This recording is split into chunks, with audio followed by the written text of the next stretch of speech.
Jessie Powers should have been celebrating. The campaign was a success, a game changer. Her phone buzzed nonstop, emails, congratulations, interview requests. Her name was finally where it belonged, at the top. But instead of champagne, she sat in silence. Michael's office, late again. The city light stretched endlessly beyond the glass windows, painting everything in gold and shadow. This had become their routine: long nights, endless revisions, precision down to the smallest detail, perfection. Jessie leaned back on the couch, heels kicked off, exhaustion settling deep into her bones. Across from her, Michael had finally given in to sleep, his tie loosened, top button undone, head resting against the back of the couch. For once, he looked human, not the powerful CEO, not the man who commanded rooms without raising his voice. Just Michael, peaceful. Jessie found herself watching him longer than she should have. The sharp edges of his life softened in sleep, the weight he carried, gone, if only for a moment. Her chest tightened, because what she felt wasn't just admiration anymore, it was something deeper and heavier. Guilt. Her phone lit up again. Another message. Marcus Somerville. She didn't even have to open it to know what it said. He had been relentless.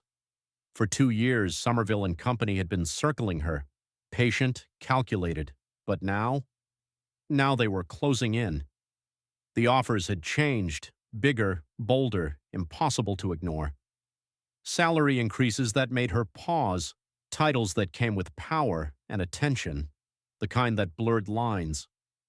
Jessie exhaled slowly, gripping her phone. She knew the rumors, the culture, the expectations, success at a cost she wasn't sure she was willing to pay. Because here, at Hughes Industries, she mattered. Michael made sure of that. He listened, he invested, he believed in her, when no one else would. Jessie's gaze drifted back to him, still asleep, still unaware of the war quietly unfolding around him, around them. He gave me my start, she whispered to herself. That had to mean something. Loyalty wasn't just a word, it was a choice. But so was ambition. Across the room, voices pulled her attention. Michael was awake now, standing with Charles from client relations, already back in command. Focused, sharp, unshaken. Jessie watched him closely, the way he carried himself, the way people respected him without question. He wasn't just a CEO, he was a leader, and somehow, that made this decision even harder. Because then there was Marcus, persistent, intense, dangerously persuasive. The gifts had started subtle, then became impossible to ignore. Luxury, elegance, intent, and the dinners. Always framed as business, but never really about business. Private tables, dim lighting. His focus locked entirely on her.